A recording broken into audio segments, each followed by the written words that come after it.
Saratola TV. Et merci pour la parole. Et des fois, on a na botama na ngote. OK. Botama qui normal, c'est à l'âge de 6 ans qui polio a dû attaquer ngai. Bela gravement malade. Polio? Oui, polio. OK.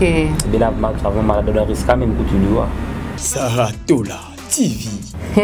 Des personnes qui campent en wana po itom so so beta bali mettre na kali kolo. Parce que ngapi na via donc sport et akilo on donne na makasi tina yo comme sport. OK. Aki ayo ma passion na banda kala malgré handicap na ngai. Ando ko na ya ba match ba finir ba ni ndo sa effort même malgré diko les na problème yo chaka mtu. Tuna kindikaka. Saratola TV. Soto les kakapé et tout fortifier à biso du sou et tout continuer à les craper au bet la ba histoire peut-être ça choquant mais et comme de peu tout monde un peu normal puis au bet la rapide bino. Saratola TV. Et vous se retrouvez na une étape handicap na âge à 6 ans. Donc ba parents na ngai et des fois ba parents na ba ki na table ma ya robot mais ngamoko je me sentais pas vraiment à l'aise. Handicap malgré na âge à muke na temps ndo sakana ba ninga na étape na koma ki nango c'était vraiment difficile pour na zonga vraiment na moral na ki nango avant 6 ans. Saratola TV. Ko le ki mo trajet et des fois ba grande sœur to ba grand frère ba no zonga ba tinga na mukongo pour quelle classe na école ba tikinga na retour ba kipe ba ki ba junga ba ina ngati na ndako. Mais kotambo na nga peni ya ga do nganda ko se militaire na veni mais ko déplacer plutôt ko longa venu qui na venu soyi puis na passe parce que na s'habituer qui na ngo vraiment té ba beki wana ça veut parce que na ko s'appuyer trop dans le colomo à droite et ko la gauche ni mutu qui lagi vraiment priorité ma casse na polio et na yu mana na ba difficulté ma casse ya ko se exercice ba bloc belé même ba misala même ko soko na ngai na ne ko mi mangai ba ki ba tsenga mai na sokoli ya ko ba longoli nga donc qui vraiment bon qui vraiment na choc makasi ya komona ki baninga na ngoto ya kina bango baza normal et ngana do ngana kina do ngana ndenge mususu na bango. Saratola TV. Et le lot sur la lo fier on a le lot c'est grâce à sport. Là c'est qu'on s'est retrouvé naza sportif na beta basketball sur fauteuil. J'ai fait l'athlétisme.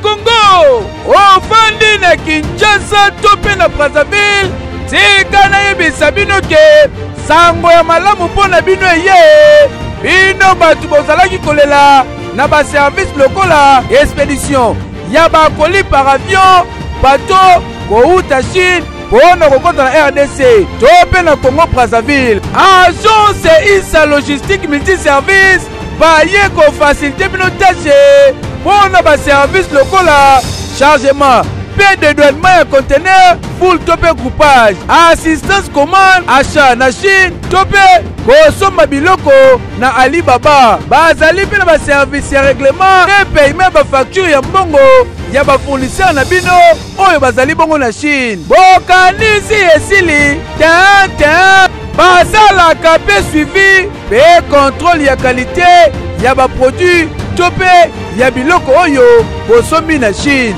Otuninga adresse soki olingi okutana na bandeko ya agence ISA logistique multiservice baza na bango esika ya kobunga te soki kaka okomi na numéro 72 86 ya Avenue Flambeau na commune ya Gombe côté ya gare centrale oza mobimba référence hôpital HJ to pe okoki kobenga bango na ba numéro ezali affiché elongo na bandeko ya agence logistique multiservice meilleur service fiable, efficace, rapide et surtout na prix abordable qui dit mieux. Hey, Keyo. Confort et proximité du service. Véhicule neuf, tarif accessible pour tous. Majabou Cab, votre solution pour vos déplacements.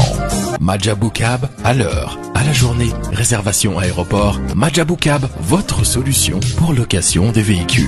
Majabou Cab, 085 435 0000. Majabou Cab, location disponible via application Android et iOS. Majabou Cab, l'univers du confort.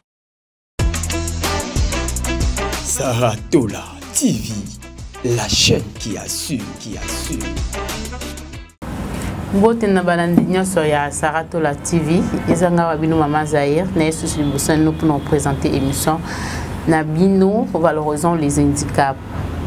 Na bino chaque fois bo s'abonner, bo commenter et bo commenter pour ça bien, ceux qui besoin motiver biso quand même na ba commentaire na bino.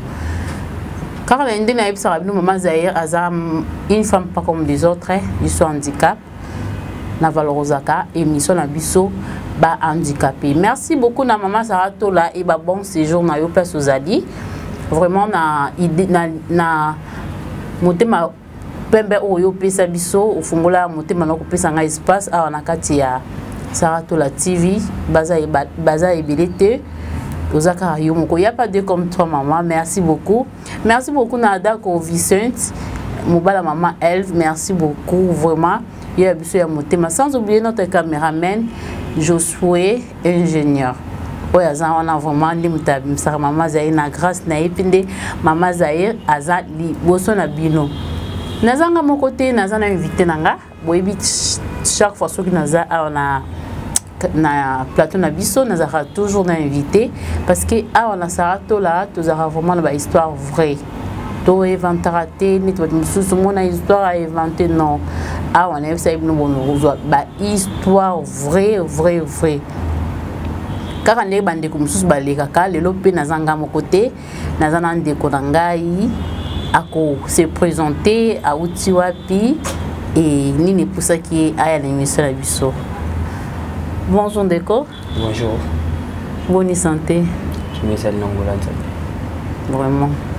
Tout bande ko moni ba moni ana plateau na biso na biki baza ko sepela ba biki Mama Zahir ceux qui azana invité donc ils ont toujours personne avec handicap comme ngamoko maman na bango naza handicapé beaucoup ko se présenter comme nani comme on a eu platinité le Kabea na utina commune ya Ngalenga précisément na ma campagne. OK. Qui ne peut pas tenir tant aux autres qui le lac Mama Zahir et puis ça qui au ya awa ou des canaux plateau ça la mission vous avez rendu na après ça qui a vraiment ma casse parce que c'est ma toute première fois dans les canaux émission puis na l'obélapé par concernant le handicap nangai puis concernant bien masula handicap vraiment boyo qui ne peut pas tenir l'obéliki assez peu là qui na le lac nangai et à la proposer qui est tous les canaux émission. Parce que ça bat mususu OP à koki ozala pas intéressé té ou bien ngi ayo kita mususu soni pour nous les can émission. En tout cas merci beaucoup pour nous accepter invitation nanga pe au se présenter. Bande baza pour ça baye bande ku platini a to côté ce qu'on a masona biso. Je pense que la première fois les causes na frustré hein. Ça ne dérange pas. Yes, avant on a frustré à Oluba, on a ouvert na bino. Boyebi kengai ezaka ba histoire vraie donc soki mutaza plateau ou à l'équipe pour abeta parcours là mais ko platini to moni yo na ba beki eza nini ndeko platini bota maboye to ezaki nini. Merci pour la parole et des fois on a zana ngoyo na bota mana ngote. OK. Bota maki normal c'est à l'âge de 6 ans que qui polio a dû attaquer ngai Bella gravement malade. Polio? Oui, polio. Ok. Bella gravement malade. On risque quand même que lui quand même lui et le traitement dès que n'a eu qu'au quand même tellement que polio il a déjà affecté déjà ma casse dans les autos. Il a se retrouvé dans une étape de handicap à l'âge de 6 ans. Donc mes parents n'ont et des fois mes parents n'ont pas qui n'a na table ma ya robot mais ngamoko je me sentais pas vraiment à l'aise handicap malgré na âge amuke na temps ndo sakana ba ninga na étape na koma kinango c'était vraiment difficile pour na zonga vraiment na moral na kinango avant 6 ans il y a vraiment étape vraiment difficile ma casimère j'aimerais que ça la grâce qui na que peu ko zonga na étape normale la mémoire mais pour comprendre ma ramuti et comment na âge na nango. OK. Vraiment, boyoki moi explication d'ambo bande présent moi triste parce qu'ils ont deuxième personne to yamba na plateau na biso aza victime malade à polio. Premièrement to yamba qui de qu'on a biso za non voyant qui non voyant na eza à cause ya polio. Les autres yambi de Platini à cause de polio ndé a comme handicapé.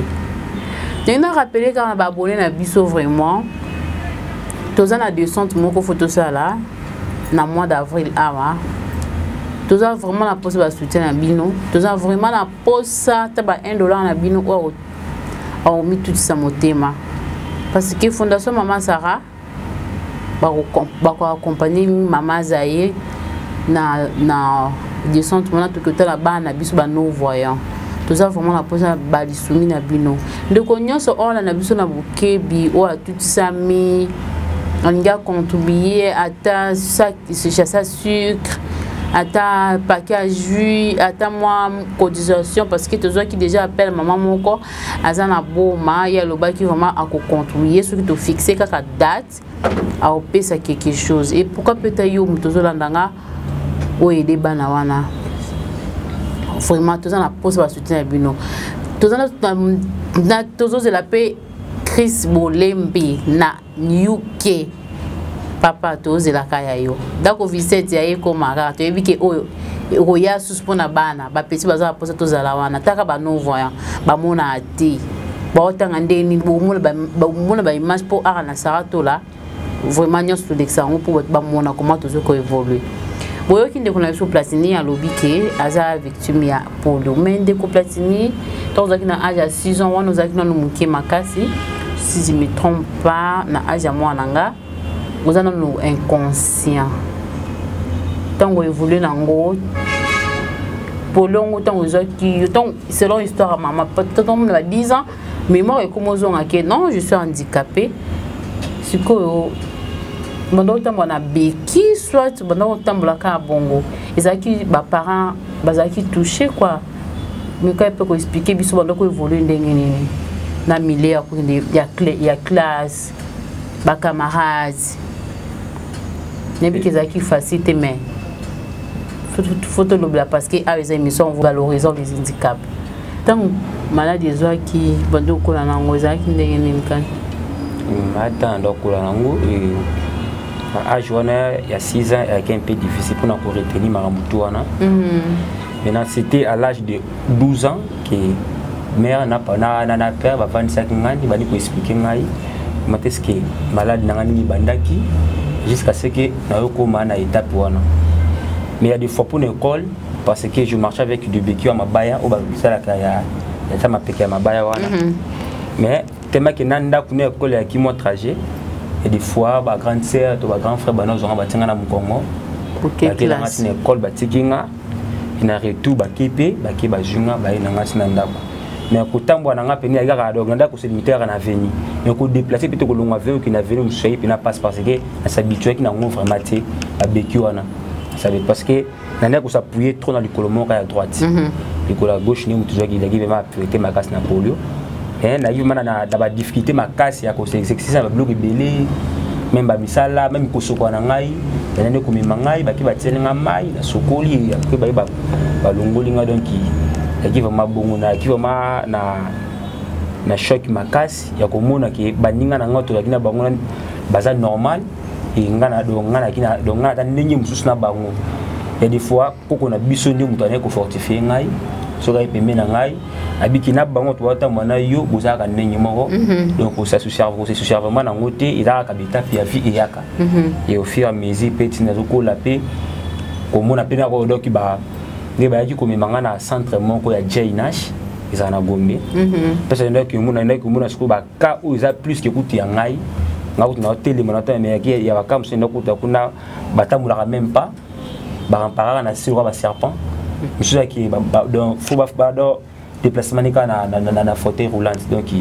personne ya cause au moins soulagement ndambu et kuna pe na tema qui alinga pe makasi pour le konanga yo ya kina défaut ya kiboy et même pas ko sala bega boy et gumba maki de ba ko tsanga plâtre ba sanga ba bleu ba sala kana ko et zonga tout nous ba sala nga appareil ba sala appareil orthopédique ya mabende de ba sala nga puis na zonga ndako aboyaka zonga en charge ko tangisa nga nyos tu nga et tiens là ça fait musala informatique notre travail puis na bureau panaï parce que on a papa nani Jay Mundele américain parce que s'entraîner à qui il centre munene il s'entraîner à qui l'administration de au travail kuna et to tanga qui toi qui me belti a dit tout ça la sport kuna et beli tout ta panaï to banda do to banda ko vanda panaï kuna et c'est que tina yo comme aboy donc ba stress wana ka fait na on souster bien na kana on souster donc vous avez un diplôme na maboko Mundele wana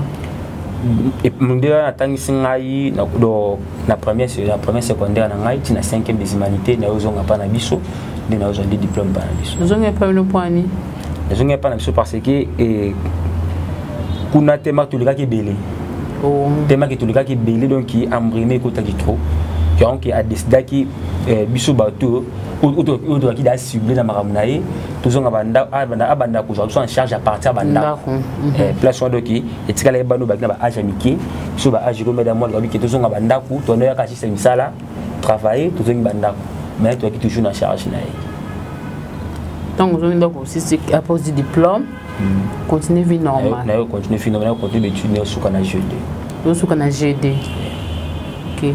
Mais on n'a pas de bêter bandé qui siko pour le moment ça la nitini comme moi de vivre parce que tous bateau moi bandika baza vraiment na valeur té surtout so mutamoni na débé qui boy amonika on dirait on a mitelingano ba mauvais souvenir nous en on dit que ça na dikotambo na débé qui parce que ba mauvais souvenir cause que peut-être na l'avenir il y avait même ba minanga même ba neko se moquer na ngai donc mon na ba beki ba mon boye c'est que ma parole moka bien envers yo parce que donc ça différent na ba on surtout ko beta balle hein c'est ça les pesa di kambi yango na po itom so zaposo beta balle meta na ka likolo parce que ngapi na via donc sport et akilo ko ndani ngama kasi tina yo comme sportif OK aki ayi ma passion na ngaba ndakara malgré handicap na ngai alors quand il y a un match va venir bani ndo ça effort même pour ta les a problème yo tchaka mtu tuna kindikaka na yo bana ko se moquer na ngame na do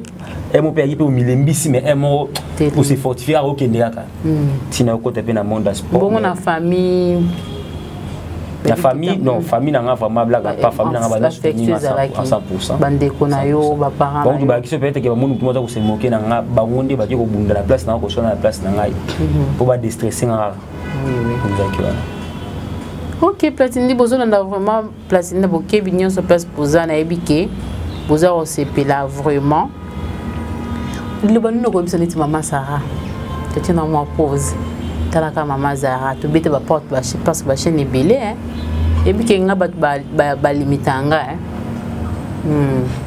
nga ba limitanga écoute moi ko to temsa na nzela tuninga olamba fufu on a question non capable mais non ça ni na répondre quand même c'est ça le fufu je me suis répondre à la lambila parce que tu as limité ce que puis tu as limité ba handicap baza limité ma casse et ngana bando lokam na kuma lilu pes naza nebi kina na kumpete na koma na makasa mama Sarah o aza mutamu nene ye vraiment te nana mwana mwasi lokwa yete na beta e porte une fois a fungwelanga non mama Zaï a problème te akutanga na ingénieur hein oui bien donc moi mis nene bosse ka bien akutanga na ye to kutana pe tout ça là donc dion de comme de mama Zaï pas du peu invité na ye le bani no ko yebisa aza pe at hein aza mikila poto hein po ye pe na kenda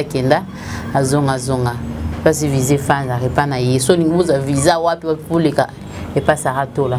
Au quoi il s'est né baqué et plantina les kaki awa na plateau encouragé hein.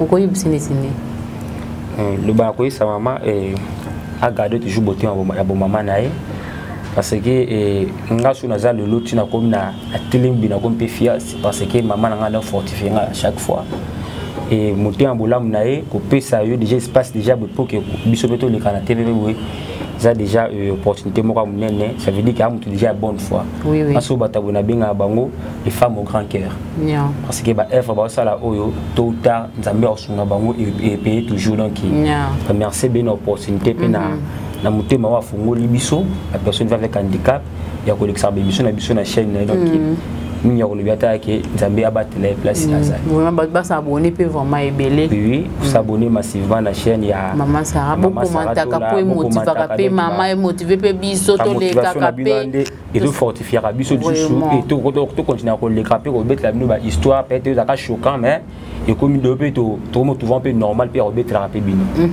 bon maman li kam to côté ce que ma sona biso peut-être ni ko biso ndeko sala nini na vie tamususu te kaka tamususu uzape kolo lopango to yebite tamususu poza ba bis na yo ba mimi okumaka cabine ko yebisa bango sala nini ba yeba ke place na l'équipe parce que ba handicap bazala pe na misala basala kaneti yo sala nini net ngai professionnel nga mi tu za sport OK sport ndi yango ndi na yango ndi pe na ko bika nango parce qu'avant on a dû dire qu'il y avait ma cabine mais pour le moment professionnel dans sport et le lot sur la le fier on a le lot c'est grâce à sport là c'est n'est que se retrouver et naza sportif na beta basketball sur fauteuil je fais l'athlétisme donc na sala ma discipline belé na rata domaine à sport donc il y a un comment des professionnels ngai à part ça ba préoccupation biso mi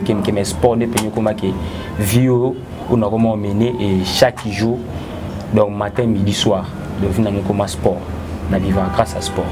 OK ça fait combien de temps tu as sport? Na bandi sport na 2012 et l'autre en 2024.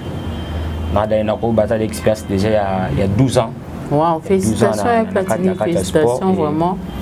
Na suis une opportunité bien na sport, na voyager trop et tu vas compétition internationale. Et donc, on a eu un trophée, dans un souvenir, il y a U23, on a fait d'ici. J'étais élu parmi les 5 imagés à la compétition. Il y a 4 Sud-Africains qui ont allé à Ngamoko. Wow. Et le route Éthiopie, met 3e place. Donc, il y a souvenir, il y a belé dans le monde du sport. Et dans la vie privée, au peut être qui a gagné le sport, dans la Tonga. Bozo yoka Platina zanda na ya tunga tika no luboyo ko Platina kusa bote bi ngaza célibataire vraiment bon les ambiances na biso émission bon que Platina bi que non donc il est pour un sport et foot aza fier ya ozala ko beta basketball habita basketball na chaise roulante aza atonga ndaku na yeto yo kananu ndaku nga tonga ngonda ko somba to ndenge ni bandeko baza pos bayo baiba ndaku na somba te ali pangu papa somba ndi akufa tikeli biso bana. OK comme il y avait l'espace ndé moi un petit rien na gagner na sport mais ako construire ndaku wana ndaku bando construire na nini bandia na 2020 parce que le premier voyage dans la salle en 2020 on a qu'à faire ici un petit rien à gagner dans la Inde et na banda comme na dotonga balemba type et aussi et c'est ce que tu as locataire oui là tu as locataire vraiment besoin mona maman Zahiri une femme pas comme les autres elle valorisant des handicaps. Pour les autres, nous avons Platini, nous lobby. As handicap netio, ou l'andanga peut poser handicap. Pourquoi pas au salanetinga ou salanetin Platini?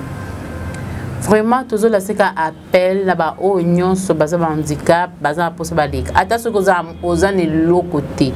Ah, on va foutre appel l'autre. ata soki oza na mbongo soki obenga ata biso toya na ndako toya na biso mama Sarah apesa biso autorisation toya na ndako to motiver pe ba oyo bafandi pe ba chaise roula ba oyo pe mususu baza na ba possibilité te parce que monde a le commenter que mutu formi fanda peut monde pe moi ça comme track moi ça comme train et pourquoi tu ba handicap to téléma tout ça pe makambo ba valide ba salaka donc on se retrouve en sport yango no tonginda ku muki ozwaka yango na pe ozo tamsusu ko sunga bandeko o mususu na kata famille tamsusu pe moi chérie ko sunga ka ndenge zalaka oui ça bon donc ils ont vraiment un souvenir madame bon ba mauvais souvenir dans sport za netini ba mauvais souvenir dans sport za tant na bandaki na début na banda na début là qui na ko ba to kutaki terrain qui non construit dans sport parce que tant banda sport et le coach ne ça biso yike bon ça la sport pour la santé notre santé na martyr l'intérieur va modifier c'est kawana on a moyi tant que donc on travaille sous le soleil moyi wa les bêta autonomie à des mains à douche nous avons sur de ceux pour ça maille boké wana donc na soutien l'autre notre travail à bon moto bala besoin va frotter à ta maladie et jusqu'à ce que malé mais bato ko ya moni bino aya soumis moi paquet maille donc on a va transport na biso moko tous on va transport na biso moko de lundi au vendredi. Donc, on va un entraînement 8h à 15h. Donc, bon, ça pas parce qu'il y a des PAPT, bon, 18h, moi, je vais pas avoir un lobby, bouiller du sous. Donc, c'est un moment très difficile dans le monde du sport. Donc, un mauvais souvenir, il y a des fois, où travail, tu as un basket, on est aussi moqué dans bino, parce que notre vie est inutile. Tant on a s'entraîner dans le terrain parce que il y a une guerre entre les missions dans le terrain. Donc il va critiquer nos angatés et malgré tout ça mais tu abandonnes qui rien jusqu'à ce qu'il est là que qu'on peut au foot.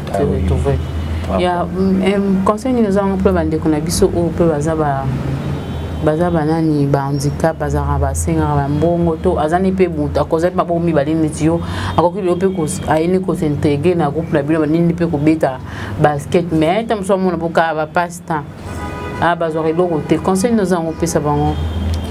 Conseil on peut ça qui na vie tant to vivre déjà ça veut dire que sport quel que soit que cas sport parce que ba biso to ba témoignage il y a vu pour les qui n'a pas difficulté jusqu'à ce que Nzamba comme ça la place de commis de comme ça la place de l'équipe place de Tozali conseil on appelle ça parce que belé bazana nzela na invité banco tout même na sport na invité banco ba ya 2-3 fois ba kimi ba kezo na vie na banco na kimanda cité na banzela conseil on appelle ça banco que tout ka vie wana est à propreté mutu pas peso valeur yo moko il faut se valoriser avant mutu peso valeur donc il ba bloco wana batika ba na sport ba discipline ça les ébélés so monde qui au basket il y a d'autres disciplines au ça la peu au voyager peu au jupe passeport mati pas avion peu OK on n'a pas bonheur ba ninga ba mona rapé na monde du sport donc baya ébélé on a jamais dessus dans monde du sport batika na avion na qui m'a cité parce que tant ozo senga mutu au pesa yo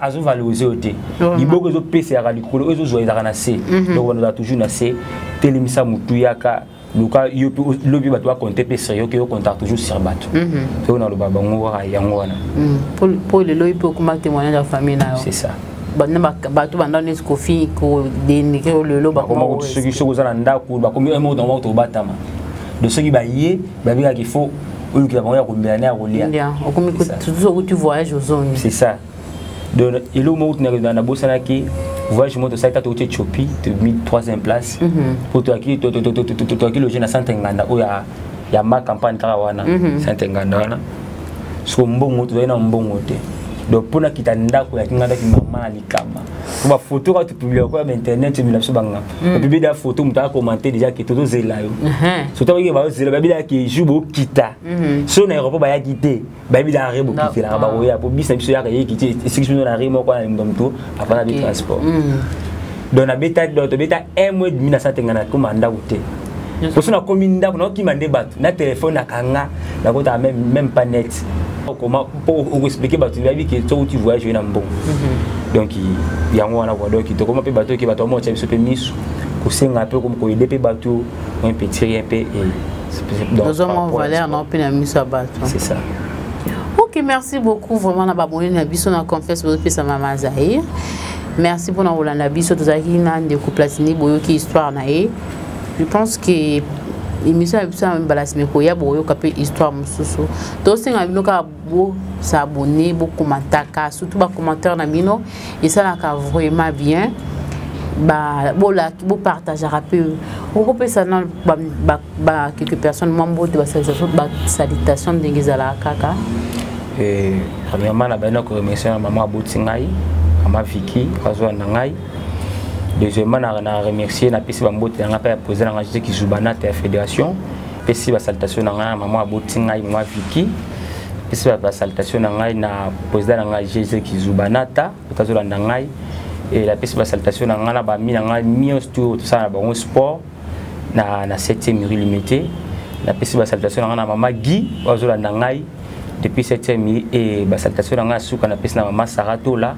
Parce que c'est une opportunité où il y a chance pour passer dans l'émission où il s'abonner massivement et ma solide est belé prochainement pour le ma solide à Sigekoya Awa donc on a qui n'a merci beaucoup na Rodrigue Ikoli na Afrique du Sud alba qui partie de la biso contribution nae pour nous que ta là-bas na biso ba non voyant sans oublier tété Simbaza na Aigle Blanche Ozawana yo commentaire toujours ba émission na biso vraiment merci beaucoup. Boza tellement ébélé sur notre temps ba combo émission et aussi la thé. Donc clôturer na grâce miezi wana penza za ka collègue na sûr na taki motemba sans oublier on a peut-être moi ça makolo etonda ça mwana muyombe na pointe wana moni ingénieur ya boga miss minene sans oublier bébé Zahir à la pointe p azaki na biso lelo a na kati ya plateau. Bye bye.